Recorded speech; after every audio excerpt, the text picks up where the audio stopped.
I feel really strong about our founding fathers and many of their beliefs. They didn't say anything about allowing a private banking cartel to create money from nothing. Our Congress decides that they want to go to Iraq.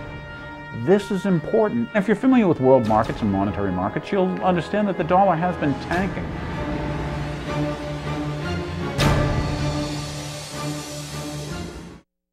Thank you once again for tuning in to The Real Story. My name's Daniel Hapney, and what we're going to do is we're going to take a trip. What I want to do is introduce you to a gentleman by the name of Mr. Ed Brown. Ed Brown had recently made the news, and I believe he was on Fox 25 and probably some nationwide shows. I know he was on some radio shows, but I thought he sounded like an interesting individual. And seeing how I like individuals, I thought we'd go and find out what the real story with Mr. Ed Brown is. So please, sit back in your seat. Enjoy this. This is part one of an interview with Mr. Ed Brown. We're on our way to meet Mr. Edward Brown, a person who thinks that, you know, maybe tyranny is taking over our country, that we should be awake, and that the rule of law is important, especially when it goes for individual freedoms and protecting, once again, those individuals' freedoms. So, we decided to come to New Hampshire, the state where they tell you to live free or die. Mr. Edward Brown lives here in the state of New Hampshire, and I thought it'd be very good that you got to listen to Mr. Brown's story, because sometimes in the major media, you don't get the whole story. We're going to try to get the real story today.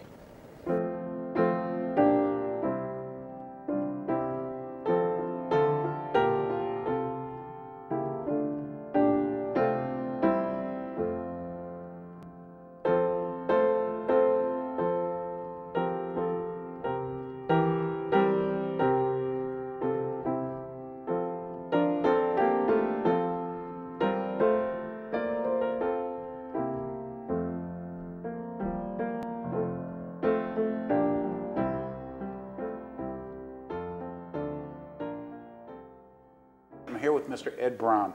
Hopefully we're going to learn things today and maybe get some information that we don't get off our regular media.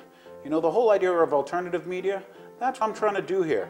Ed's got some real stories for you, and we'd like to learn a little bit more about what Ed's doing and what's happening to America that isn't always shown to us on our major networks. So once again, here we are in Plainfield, New Hampshire, so that we can bring you, the lovely people in Sharon, more information. Ed, thank you for having me over. Good morning, sir. My pleasure. I appreciate it. I kind of came with questions like, geez, to get a background from, you know, you pretty much tell you about yourself, how you were raised, what your parents like, what you learned, what got you to the point now where you're saying, you know, as a man, I'm going to stand and I'm not going to fall and I'm not going to bend, and I'm tired of bending, and I'm tired of, you know, giving up my freedoms. Born in Boston, Roxbury slums. Abandoned mother by the time I was 5 with my other 4 siblings. Put on the state, considered state brats at the age of 6 for me. 2 older brother and sister, 2 younger sisters. Raised on a state Division of Child Guardianship on Mass. Then having no parents, having no one really to direct us, we kind of did our own thing. So we learned for ourselves. Not having a father, I kind of picked John Wayne as my father growing up.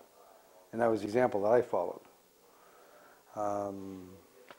From there, it's all just a lot of combination of history and job after job and trying things and self-educated. I did 1 semester, up to 1 semester in college, got sick of that, and that was philosophy, was the only semester that I took that I cared about. And then I stayed with philosophy after college. From there, different jobs, hairdressing, and 13 years with that, and exterminating in more recent years, until I retired from that about 10 years ago. But what really got me going and changed, I was always a reader, thanks to one of my foster parents. At the age of 14, she got me into reading, so I really got the love of reading. Of course, then I learned the little thing that reading breeds thought breeds intelligence, so it kind of stuck with me. But from reading on, years later, when I started seeing what was going on within our administrative part of government, especially up in more recent times, I think what triggered me finally was Waco. When I saw our own administrative government, our public servants, not our government, murder 83, 84 Christian people in Waco, Texas, stunned me. Couldn't believe that. So I started really reading on that subject matter, and have been ever since. So I now have some 15 years of political contract law under my belt, plus researching all the history of mankind back to 2,000 or 3,000 years ago, coming forward and going back again in the past 15 years. And what I found out during that time was absolutely astounding and frightening. We hit from 1776, we started studying year by year our form of government. My wife and I both were doing this. She's a dentist, she's a master herbalist, and she's also a paralegal. She's an overachiever. She studies and researches stuff like I do, but with me it was law this time. And when we found out what was going on in our administrative government, and we found a criminal element within our administrative area of government, we decided it was time to get it exposed. So we figured we had to set them up to cause damages, because you cannot just sue these people. They've given themselves so many protections. Right. You need their permission to Correct. sue them. Yeah. So, but they can be sued. They can be sued because they are a corporation. We realized that too. We found that out. But we needed to be attacked. All corporations can sue and be sued, even though they're all a fiction. So we needed to have them assault us personally. And show cause and stuff. Sure. For a suit. So the one way we found out we absolutely, no one in the 50 union states are obligated to pay those income, so what they call income taxes. That's absolutely against the law for the Internal Revenue Service or the federal structure to charge a tax, because the federal government, so to speak, which we created, they can. Which should be our servant. They are our servant. Yeah. They can only tax what they create. Well, we created them. We can tax them, but they can't tax us. That's interesting. It's a fact of law. However, they have no jurisdiction outside of Washington, D.C., American Samoa, Virgin Islands, Puerto Rico, Guam, or the courthouses within the states and military bases. The only jurisdiction they have. Interesting. That's also a fact of law. However, they seem to feel that they can come into any town, community, county that they wish to do so anytime they want to. Well, that's called assault from a foreign power, and the governor should have them immediately arrested and locked up. And the sheriff in each county should be doing the same thing, but they don't do that. Because they should be the sovereign law of that land, right? Well, the state is sovereign. Why do you think we have our own governor, our own legislator, or legislation, our own Senate, our own Secretary of State? Because each state is a country unto itself that formed an alliance together, then created the United States corporate structure, the government, to take care of 19 specific things only. Somehow we let them go a little bit too far, and now they're dealing with hundreds of different things. They have no authority to do so. And they were never empowered to do so. Never, never. But at any rate, to make a long story short, or shorter, it's looking. Hey. Well, what we found out is that in order for them to, for us to bring it to the attention of the public, was for us to be able to file charges against them. I am with the Un-American Activities Investigations Commission, an organization that was created, a Citizens Ad Hoc Committee had requested us to investigate this stuff, so we did, back some 12 years ago. And I'm also a United States Constitution Ranger of the Continental Congress of 1777, which is pre-Constitution, pre-Bill of Rights. We only operate under organic lawful law. We are truly sovereigns, and we are aware of that. The United States corporate structure and others working in collusion thereof, such as the governor's office and local town administrators and some county officials, know that where our positions are, because we have it all filed in county seat lawfully, would love to shut us up, i.e. this whole case and this whole thing came about.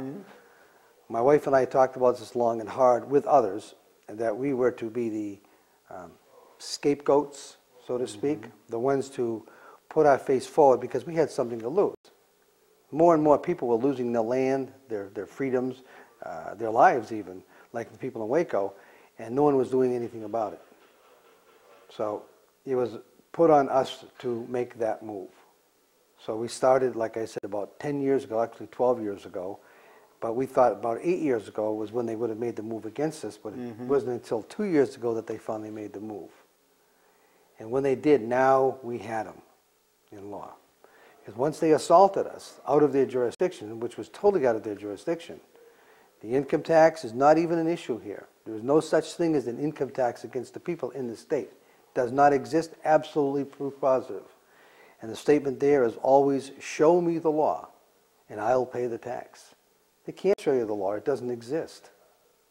It absolutely doesn't exist. Excellent. The reason I'm really in tune with this is I'm big on the Founding Fathers. I'm big on what they accomplished and what they presented to us, or at least provided us, through the cost of their blood and their effort. Absolutely. And what bothered me was many of the people in the viewing audience, they may not have this premise, but it's one I carry with me, and that is that, if someone says they own my labor, whether it's a part of my labor or all of my labor, at that point, I'm just a slave. You got it. And slaves actually had it better because slaves were usually provided housing and food. In my case, I've got to pay for my housing, my food, let alone other taxes, and they want a piece of my labor. And to me, I don't know about the other people in the audience, hopefully they're going to wake up and realize that if you're willing to give up part of your labor, I mean, whatever made the people believe that they were subservient to the thing that they had created. But back to you for a second. This is, as you were speaking, what really struck me was not just the courage and stuff, but your wife's courage also. 12 years ago, when you decided, to rationalize, and after all the studying and understanding what position you'd be putting yourselves in, both of you, and stuff, she must be a pretty good gal. My wife's salt of the earth. She's a real lady, soft-spoken. She's always had a lilting laugh, and when she laughs, people around her laugh. You show her on the phone, she always gets people to laugh, and she's got a twinkle in her eyes, a twinkle in her voice. They pretty well knocked that out of her this time, though. However, you got to understand that courage is not with someone like me. I'm trained to move forward and go into the face of adversity, and I can do that. And it's a man's job. This whole thing is a man's thing to do. We're here to take care of the women and children. We're here to take care of our nation and the law of the land. But my wife showed real courage. Real heroes. Someone who is courageous is someone who is absolutely terrified, but still in the face of that adversity and fear, they still move forward into it because they know it's the right thing to do, and that's what she did. And they're making it better for the people behind them besides. Yeah. Because, and somebody's got to, when I say someone's got to, it's funny, history, all through history, very few people are in the book. In the history book. I know. It's very, very, very few, because there are, whether you want to call it heroes, or there are just very few people that will disturb the water, will wake other people up. I mean, Paul Revere, there was only one of them. You know what I mean? Only one, I'll go riding or whatever. Anyway. It only takes one to move. Any one of us. Here I sit. I just simply said no. My wife agreed, and we said, now there's two of us. We said no. Then you said no. And the cameraman said no. Young lady here said no. Okay, we're growing every day. And out here, I'll tell you right now, there are some tens of millions of us right now in this country saying no. Mm-hmm. And I'm fearful for the other side, thinking that this time it's going to be as usual, because it isn't. Because what America has been waiting for, and the world has been waiting for, is one spark of courage that will absolutely, with everything at stake, go into the face of adversity. My wife and I decided to do that. Not because we're courageous. I'm scared to death. Good Lord. You think I can go against the United States Army? With the firepower they've got, and this gas that they use to make you vomit, and explosive stuff, and flashbangs. Yeah, the exactly. idea of using the American Army against American citizens. It's very few. I don't know if my audience and stuff realizes and stuff. But when Waco happened, I said, hey, where do you get these tanks, these helicopters, and all that stuff? And it finds out the guy who was the general at Fort Hood, he ran for president later on. Leslie Clark, as a Democrat. And was, once again, here we are absorbing national media saying that this guy is a valid candidate. He's willing to use the Army against the citizens. You've got to remember one thing, ladies and gentlemen. There's one group of people that has to become a household word. Go ahead. In the world. And that is Illuminati. I-L-L-U-M-N-I-T-I. M-A-N-I-T-I. Illuminati. I-N. I forgot how to spell it. Illumination. Illuminati. Okay? Illuminati is the nucleus organization globally that vies for world domination. Bilderberg Organization, Council on Foreign Relations, Trilateral Commission, You see 'em all Freemasons. I mean, they're all working together. They have many, many names, many, right to the Vatican, many, many names, right, and many, many faces, and they're all around us. But we outnumber them huge. Now, this is 16, now almost 16 years now of research into this stuff. I'm not speaking in my opinion.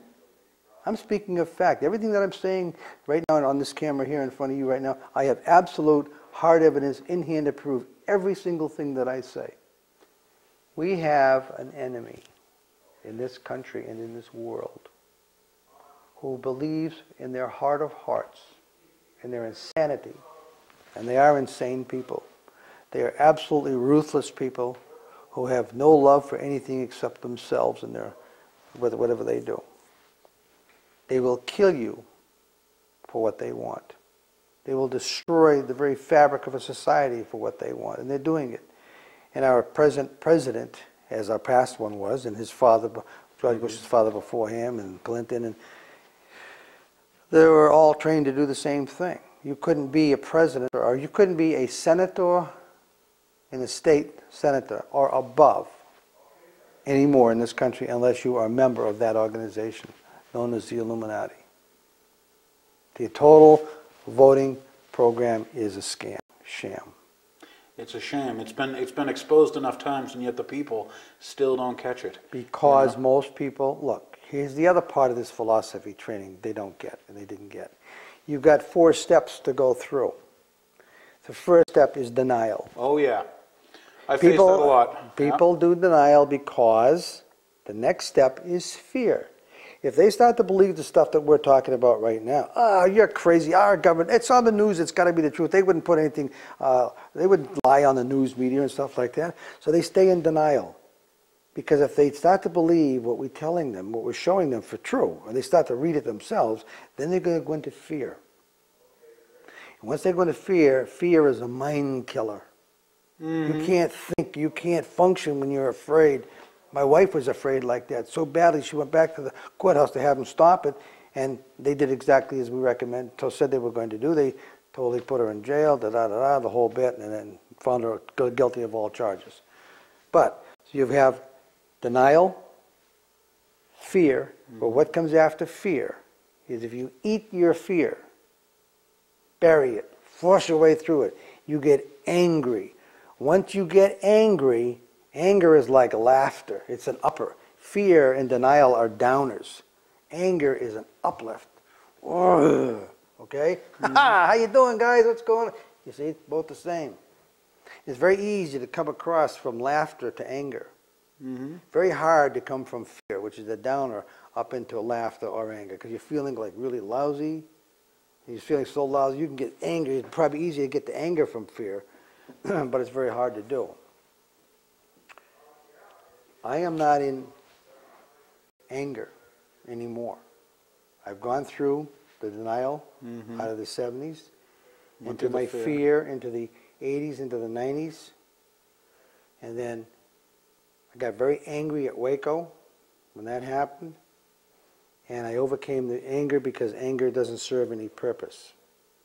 Now we're into resolve. And that is the 4th place, and that's where everybody needs to be, is in resolve. With resolve, there is no fear. Apprehension, perhaps, but no fear. And with resolve is, we just simply say, excuse me, do whatever you wish to do, but don't hurt anybody else, or you will be held accountable. You hurt me, and you will absolutely guaranteed held accountable, because the law dictates to me exactly what I am supposed to do if you attempt to hurt me.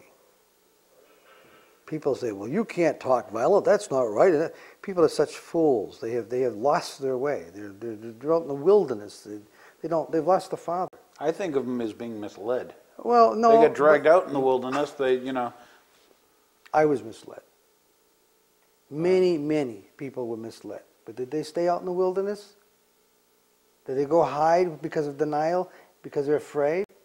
No, many people came out of the wilderness. They said, enough is enough. Let's get to the truth. They get angry. And you see them down there with picket signs. And you see them writing letters in and calling in these talk shows. And, oh, you're crazy, the people, the cowards down here. See, the cowards and tyrants hate people who get into the anger and resolve. Because we're truly free people. What's the worst thing you could do to people like us? It isn't kill us. Right. You could put us in jail maybe, but we're not going to allow that. So worst thing is you can try to make us slaves, I guess, but that's not going to happen either. So slaves hate us because we are showing them up for what they truly are. You've seen the guys around over the years. We've all seen these people. Oh, they're real macho. Well, we'll take care of that when the time comes. You can't take care of it when the time comes because you're not prepared for it. What she's really saying to me, we'll take care of it when the time comes, is that you're not ready to take care of it at all. You just want it to go away, and you're going to pretend and just hide from it, and keep it out of your vision, out of your radar, until you can get through it to the other side. But this time, you're not going to get through it to the other side. So now they don't like us because they are so afraid, because we're exposing them now as cowards. Because these people in America, especially the men, that are not responding to the correct way or path, truly are cowards.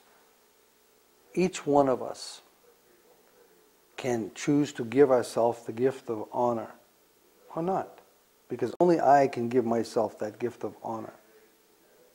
Once I've done that, you can't give it to me, I can't give it to a judge, you call him your honor if you want to, but he can either give it to himself or not. I can only give it to myself or not. I gave myself the gift of honor. My wife gave herself the gift of honor, which means we can never lie, ever. Never cheat, never steal, never con, any way, shape, or form. Never hurt our fellow man. We have to do the honorable thing. Valor above all else except honor. I want to say it again. I want to sink it in. Valor above all else. Except honor. Except honor. Honor is the highest place that a man or a woman can place themselves in society. That being the case, you now become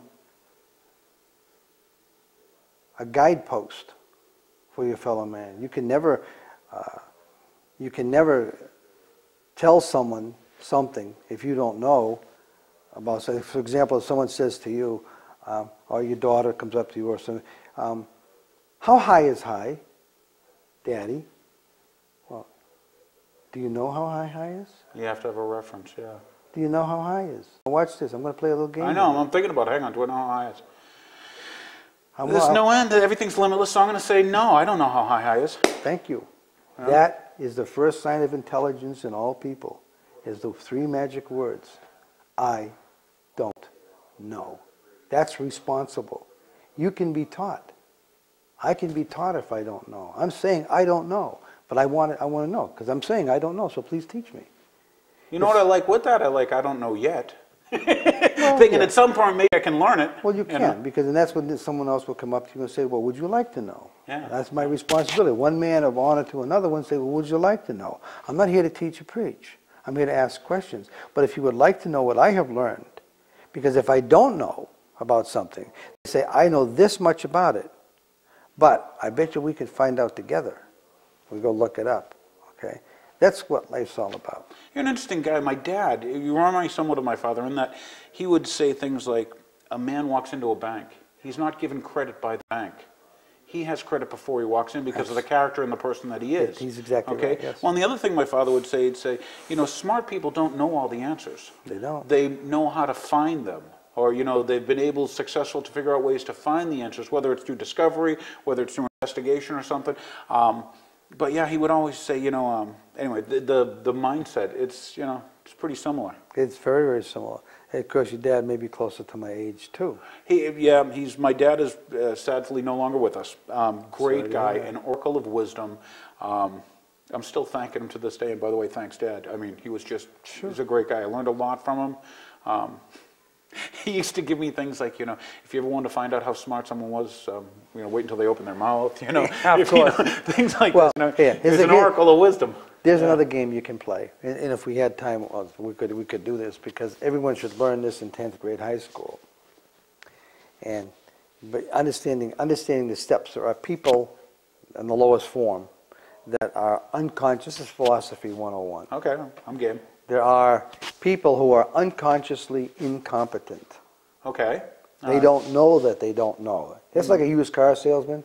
He just read the script out, like these people on television cameras, they just read the teleprompter, okay, when they do the news or whatever the case may be. So if they said in dummy instead of the word the cloud, they would still say the word dummy, okay, because they just read the word. They're unconsciously incompetent. Okay, they don't know that number they don't one, know. yeah. Then you have consciously incompetent. You're scaring me now. Consciously incompetent, Yeah. okay?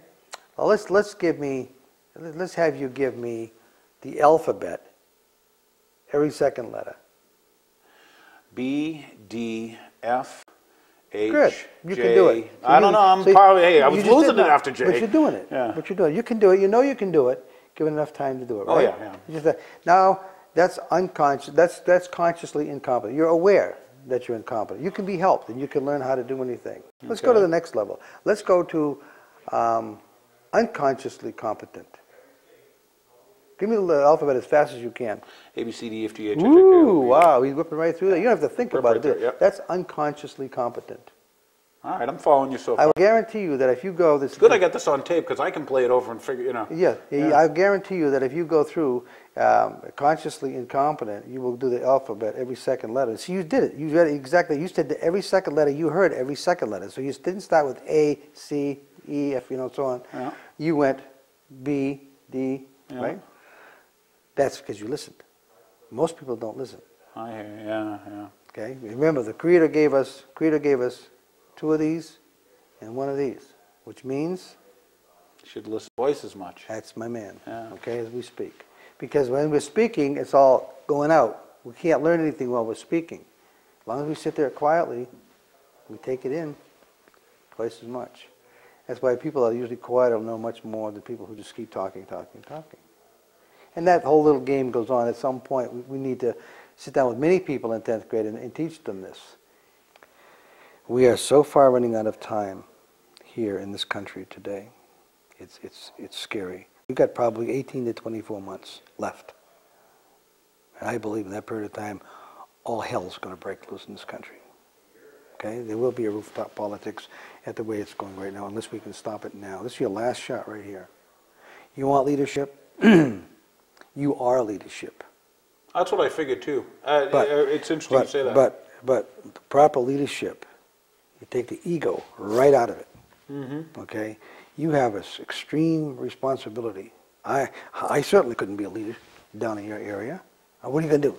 How are you going to lead the world? I mean, I'm lucky enough I can lead myself. Yeah. All right? Yeah. Okay. But what they need is guidance and direction. Good teachers make the best leaders because they are trained to guide the students if they were good. We don't have very many good ones left anymore, so we don't get any good leaders. What we get is people who are placed into these programs that are cowards.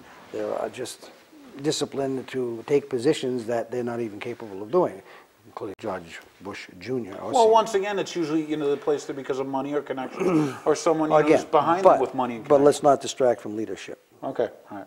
Leadership Guidance.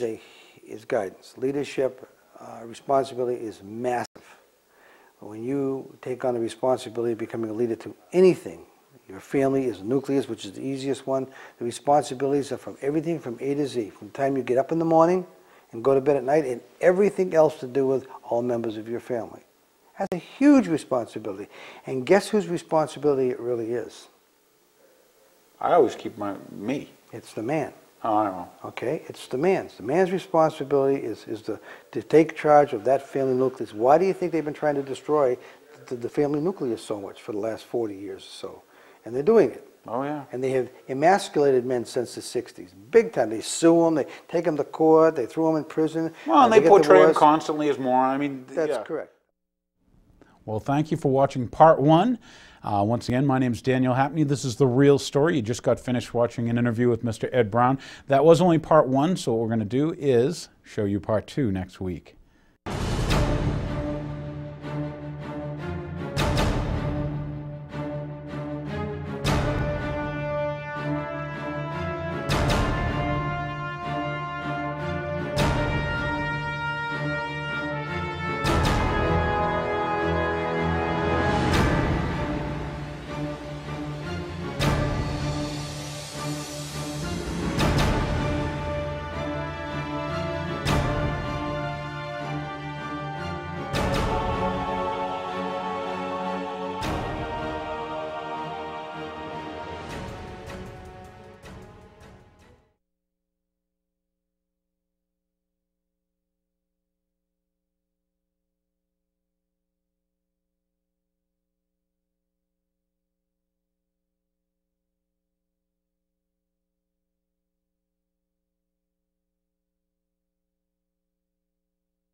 Was there anything, I'm going to go back probably 12 years and stuff, was there anything, I mean, how much before 12 years, where you really woke up and you said, wait a minute, you know, something doesn't smell right, something doesn't taste right, things, you know, when it started coming together. And did it come to both you and your wife at the same time? Was it something where, you know, she was doing research and she showed you something and that made you think, or the other way around? Waco. Okay. Waco. And You then know what? we all started paying attention when we saw the butchery of those men, women, and children, and these people absolutely mindless and heartless, could have cared less. Even what's that organization? The BATF, I was thinking? BATF. Yeah. Okay, put their flag on the front door as a victory sign. You know, first off, Reno, the whole, Reno. No, Reno, that little gorilla. What I was knuckle-dragging. thinking though is, it's funny, on the way up here, I was thinking something along those lines, okay, of not only, gee, we're going to use the government to put down these people, make an example and this and that, but the whole Waco thing is, oh, I know what it was. We're coming, I had turned around, we had passed your road, okay, and we came out at 12A, and I'm like, gee, that had to be it, right? Because anyway, long and short is we're going to turn around, and then comes a, you know, law enforcement cruiser, okay, probably local police, Plainfield police or something, and What color was it? white and blue. I want to say White white and with blue, or blue with white. White. White with blue. Or white. Well, anyway, so the guy passes and stuff, and I was talking, and I said, you know, it's, especially with Waco, and this is what made me think of that, and that is that the local law enforcement, they know what's going on. They know the guy. Well, David Koresh would have. They knew those people. All those people went to town. They probably bought their medicine there, their drugs, their, you know, food, hamburgers, whatever you buy, you know, correct. so they were known to the local people. And see, that's the difference when you get a centralized government, you get centralized police forces, or, you know, the whole idea of using the army. These guys don't know the locals. They don't know what's going on. They don't know the lay of the land. They don't know who the people are. They don't care. Right. Well, that's the thing. The further you centralize power, and the further that those people that they use to exercise their power aren't from that area, you're probably extremely well versed and familiar with all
You're probably extremely well versed and familiar with all the laws that we've been passing after 9/11 and stuff, and how it's making all unlawful. And not just that, making or laying the groundwork for this huge police state. And it's stuff that we would have fought against, when we fought the Nazis and stuff. It's stuff that we were opposed to when we were opposed to the communists. And here we are, laying it in front of us. And the part of the reason why I'm hearing stuff is all the people out there, after absorbing all the, whether you want to call it programming or conditioning from the major media networks, it's as if they're oblivious to it. And sometimes I see those people, once again, the viewers, the people that have to have the big panel TV and stuff, that got to watch the game in high def, they're asking for it. They're like, I can't think for myself, I can't do for myself. Can you please make it so that, you pass a law that you wipe your rear end with your right hand? Or you all this stuff of, every little minutia the government's going to be involved in. And anyone who does study and go back, or at least when I did, I found out that, hey, the people said no. The people said, we want freedom. And anyway, what brought me here to you is because, once again, you seem like a great American. And I thought, what the heck? We should, it's worth it for at least the people. Let me make it easy for you. Go ahead. Okay. Each one of us can choose to give ourselves the gift of honor or not. Because only I can give myself that gift of honor. Once I've done that, you can't give it to me, I can't give it to a judge, you call him your honor if you want to, but he can either give it to himself or not. I can only give it to myself or not. I gave myself the gift of honor. My wife gave herself the gift of honor, which means we can never lie, ever. Never cheat, never steal, never con, any way, shape, or form. Never hurt our fellow man. We have to do the honorable thing. Valor above all else except honor. You want to say it again? I want to sink it in. Valor above all else. Except honor. Except honor.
I was extremely successful with women because my first priority was, when I discovered the differences between the two, was that all you have to do with a woman is to talk with her and show you that you care, show them that you care. And most guys are too stupid. They're so busy thinking about what they want instead of about what the woman wants. And once you learn the secret about what a woman wants, well, you have got yourself one friend for life. Because very few guys or men, or even girls, other girls, pay attention to her that way. Try it. Watch what happens.